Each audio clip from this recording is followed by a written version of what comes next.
साहिब बंदगी, स्वागत और अभिनंदन है एक दफ़ा फिर आपके अपने पसंदीदा यूट्यूब चैनल खुशहाल ज़िंदगी में।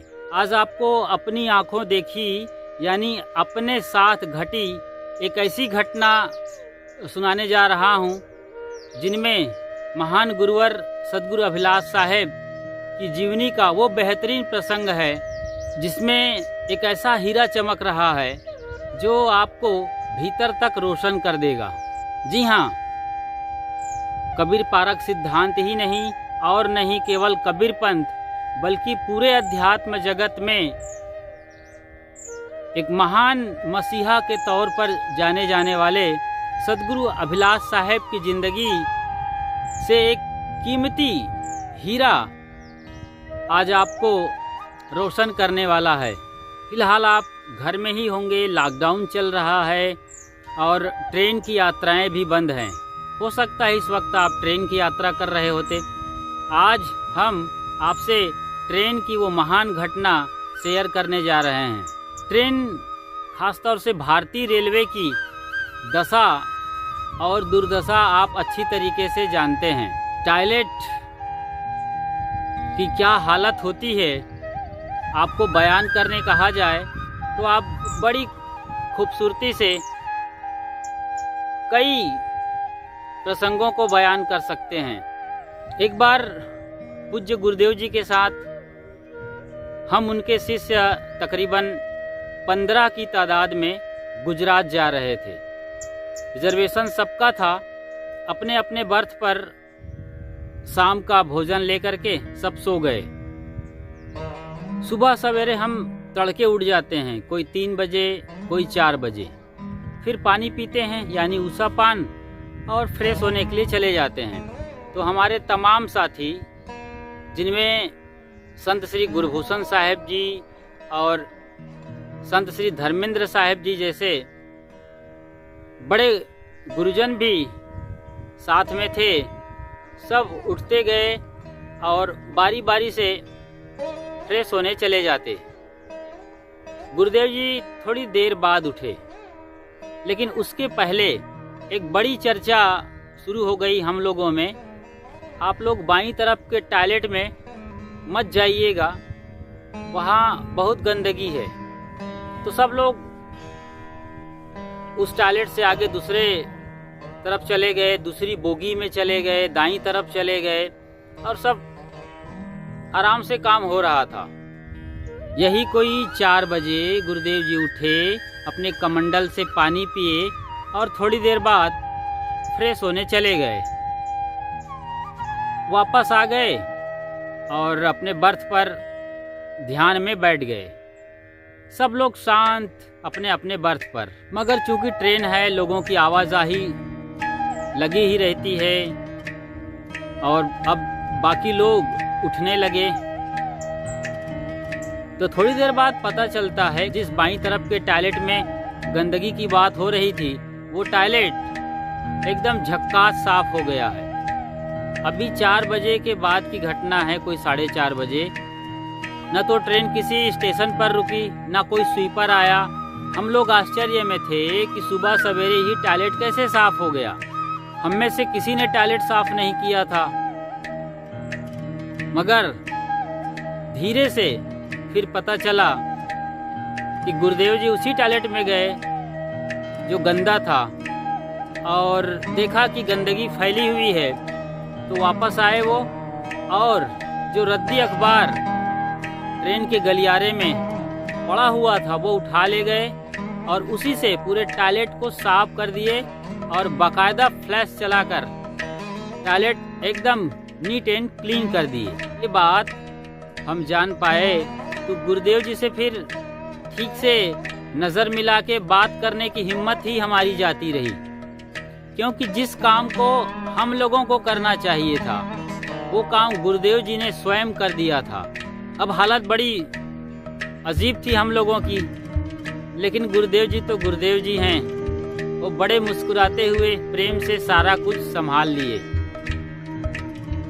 उन्होंने जो कुछ भी कहा उनका मतलब था कि मैं तुम्हारी माँ हूँ, और माँ अपने बच्चों के लिए कुछ भी कर जाए कोई बड़ी बात नहीं है, उनका फर्ज है वो करती है। वो हर हाल में देखना चाहती है कि उनका प्यारा बच्चा सदैव खुशहाल रहे, आबाद रहे और एक अच्छी समझ मेरी ओर से बच्चों को मिलती रहे। सचमुच में वो प्रेरणा, वो समझ सद्गुरु ने दिया, वो आजीवन याद रहेगा और उन्हें हम उसी अंदाज में फॉलो करते रहेंगे।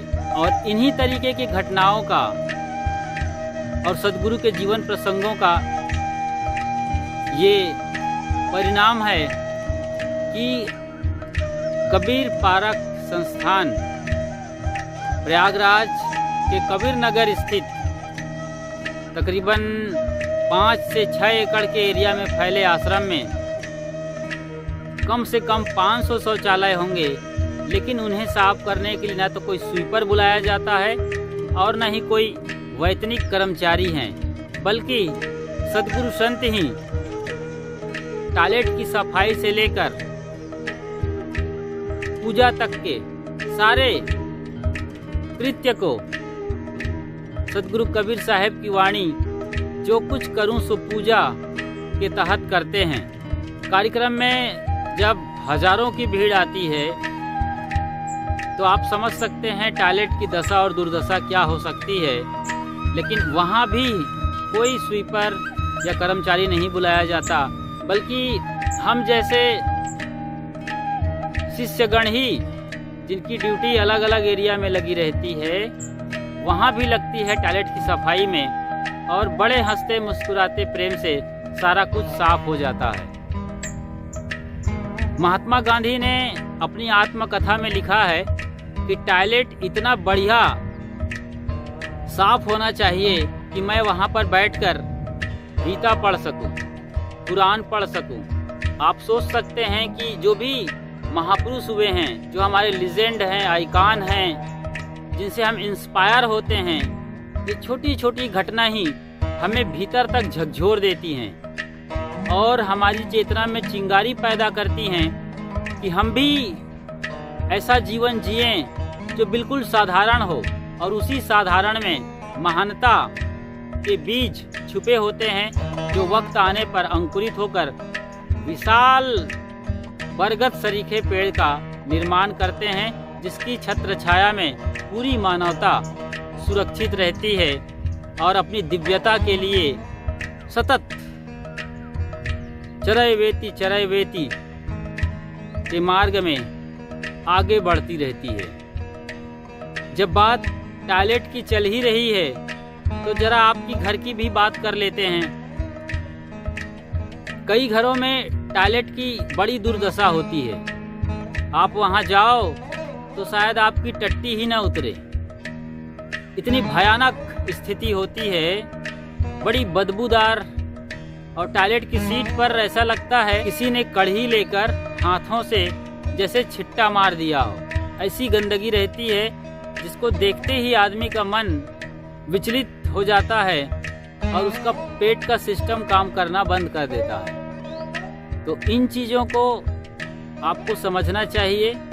खुद बाकायदा ब्रश से और हार्पिक वगैरह टॉयलेट क्लीनर से डेली टॉयलेट को साफ करना चाहिए। जब आप करेंगे तो बच्चे भी सीखेंगे। बच्चों को बताइए कि बेटा टॉयलेट पर बैठने के पहले सीट पर बाकायदा पानी डाल दो, उसके बाद फ्रेश हो और फ्रेश होने के बाद फिर कम से कम 2 बाल्टी पानी पूरे सीट पर डाल देना चाहिए। पानी इस अंदाज में डालिए कि पूरा सीट साफ हो जाए, टॉयलेट रूम भी साफ हो जाए। वरना कुछ लोग ऐसे होते हैं कि फ्रेश हो जाते हैं और पानी नहीं डालते तो मल पानी में डोलता रहता है।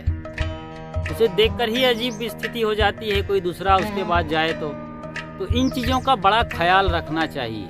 साफ सफाई न सिर्फ पूजा घर में ही हो बल्कि आपके किचन में भी, और टॉयलेट में तो खैर होनी ही चाहिए।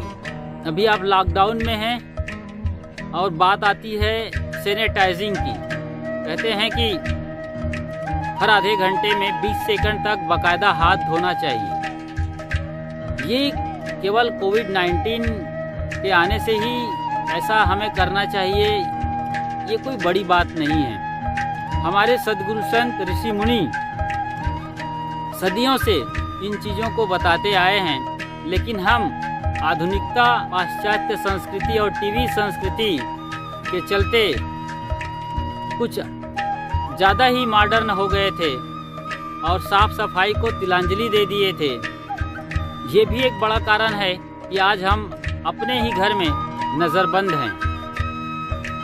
यदि हम तन, मन और वचन की पवित्रता को ध्यान में दिए होते तो हमारी स्थिति कुछ और ही होती और आज भी हम पूरी दुनिया में विश्व गुरु कहलाते रहते, क्योंकि हमने तन, मन और वचन की पवित्रता को नहीं समझा और गलत खान पान, रहन सहन, बोली भाषा में चले गए, जिसके चलते हमारा स्वास्थ्य भी बिगड़ा, मन भी बिगड़ा, तो तन मन दोनों बिगड़ा और ये स्थिति आ गई कि आज हम अपने ही घर में नज़रबंद हैं। तो आज एक छोटी सी घटना सद्गुरु अभिलाष साहब के जीवन की हमने देखी, सुनी और समझी कि सद्गुरु या जो महापुरुष होते हैं वो यूं ही महान नहीं होते हैं। उनके महानता के पीछे उनकी ज़िंदगी की पूरी जद्दोजहद होती है। वो हर तरीके से अपने मन को निर्मल किए होते हैं और जिनका मन निर्मल हो गया वो निर्मलता को ही, पवित्रता को ही जिएगा और वही बांटेगा, क्योंकि उनके पास बांटने के लिए कुछ और है ही नहीं। भीतर तथा बाहर की पवित्रता पर फिर आदमी सीखने लगता है, समझने लगता है और अपने जीवन को दिव्य करने लगता है। बहुत बहुत आभार और अभिनंदन आपका। या आप हमें लगातार सुन रहे हैं और हमारी बात दूसरों तक पहुंचा रहे हैं। लगातार हमारे सब्सक्राइबर बढ़ रहे हैं, लेकिन यदि आपने आज तक हमारे YouTube चैनल खुशहाल ज़िंदगी को सब्सक्राइब नहीं किया है या आपका कोई जान पहचान का वो भी नहीं किया है तो आप भी करिए, उन्हें भी बताइए और ज़्यादा से ज़्यादा इस वीडियो को शेयर करिए, ज़्यादा से ज़्यादा इस वीडियो को लाइक करिए, शेयर करिए और हमारे चैनल के बारे में अपने कांटेक्ट के सब लोगों को बता दीजिए, ताकि आप अपने जीवन के हर पहलू पर सुंदर से सुंदर प्रसंगों को जान सकें और अपना जीवन दिव्य कर सकें। साहेब बंदगी साहेब।